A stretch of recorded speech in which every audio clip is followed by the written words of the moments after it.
اگر کوئی عورت بیوی کی حیثیت سے ہے تو پیغمبر رحمت صلی اللہ علیہ وسلم نے اعلان کر دیا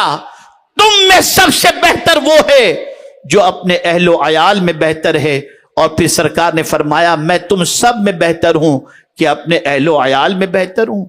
آپ ذرا سوچو، بیوی کے ساتھ اس نے سلوک کی تعلیم اللہ کے رسول نے دی، ماں کے ساتھ اس نے سلوک کی تعلیم اللہ کے رسول نے دی، بیٹی اور بہن کے ساتھ اچھی سلوک کی حضور نے تعلیم دی، خالہ اور پھوپھی کے ساتھ اچھے سلوک کی حضور نے تعلیم دی، حضور نے اختیار دیا۔ اور میں حیران ہوں، اللہ اکبر، پیغمبر رحمت صلی اللہ علیہ وسلم کی تعلیمات اور عورتوں پر احسانات کے حوالے سے کہ اللہ کے رسول صلی اللہ تعالی علیہ وسلم نے جس طریقے سے مردوں کو علم حاصل کرنے کے لیے حکم دیا اور علم حاصل کرنا ان کے لیے فرض فرمایا، ایسے خواتین کے لیے بھی فرض فرمایا۔ یہی وجہ ہے کہ آقا کریم صلی اللہ علیہ وسلم کی بارگاہ میں خواتین آ کر کے عرض کرتی، یا رسول اللہ صلی اللہ تعالی علیہ وسلم، آپ کے خطابات اور وعظ کو صحابہ تو سن لیتے ہیں، ہمارے لیے کوئی ایک دن مقرر فرما دیں جس میں ہم آپ سے وعظ و نصیحت سنیں اور اپنی زندگی میں انقلاب پیدا کریں۔ سرکار ان کے لیے مخصوص دن مقرر کر کے ان کو خطاب فرمایا کرتے، ان کے سوالات کے جوابات دیا کرتے، اور تاریخ گواہ ہے حضور کی بارگاہ سے علم حاصل کرنے والیاں ایسی اللہ کی نیک بندیاں تیار ہوئیں کہ ان کی وجہ سے صدیاں گزر گئیں، لیکن علم کا سیلاب اور علم کا آج بھی چشمہ ان کی زندگی سے اور ان کی کتابوں سے جاری و ساری نظر آئے گا۔ اے خواتین اسلام، ذرا بے قراری کی وجہ بھی تو سمجھو، ذرا بے چینی کی وجہ بھی تو سمجھو، ذرا اسٹریس کی وجہ بھی تو سمجھو، ذرا تم ڈپریشن کی وجہ بھی تو سمجھو۔ گناہوں نے تمہیں بے قرار کر دیا ہے، تمہارے لیے بے چینی پیدا کر دیا ہے، اور اسی کے ساتھ گانے غزلوں نے تمہاری زندگی کو آوارگی کے دہلیز پر اور آوارگی کے راستے پر چڑھا دیا ہے۔ آج ضرورت صبر کی ہے، اللہ کے اس حکم کو پیش نظر رکھو۔ کان سے بھی سوال ہوگا اور آنکھ سے بھی سوال ہوگا اور دل سے بھی سوال ہوگا، کس کو چاہا تھا تم نے، تمہارے دل میں کس کی محبت تھی؟ ہر وہ محبت جو خدا اور اس کے رسول کے فرمان کے تابع ہو وہ محبت بری نہیں ہوتی، اور ہر وہ محبت جو خدا اور اس کے رسول کے قانون کے خلاف ہو اس محبت کے اندر نہ دنیا میں سکون ہے نہ آخرت کے اندر سکون نصیب ہوگا۔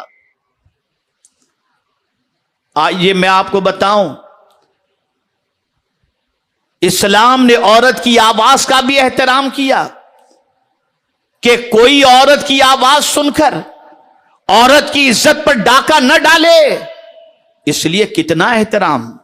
میں آج دو نئی باتیں آپ کی سماعتوں کے حوالے کروں۔ آپ نے مسجد سے اذان کی آواز آتے ہوئے بہت سنی ہوگی، لیکن مسجد کا کوئی مؤذن آج تک اذان دینے والی کوئی خاتون نہیں مقرر کی گئی۔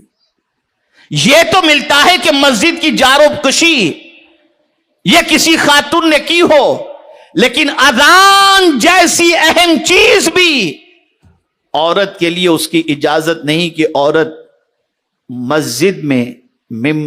میں مینار پر چڑھ کر بلند آواز سے اذان کہے۔ گھر میں وہ اذان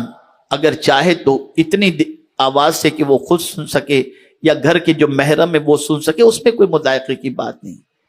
لیکن اس کی آواز اذان کی بھی جو اتنی بڑی عبادت ہے، یہ آواز بھی دوسروں تک نہ پہنچے، اسلام نے اس کا بھی احترام کیا۔ اس کی وجہ کیا ہے کہ عورت کی آواز میں کشش ہوتی ہے، عورت کی آواز کے اندر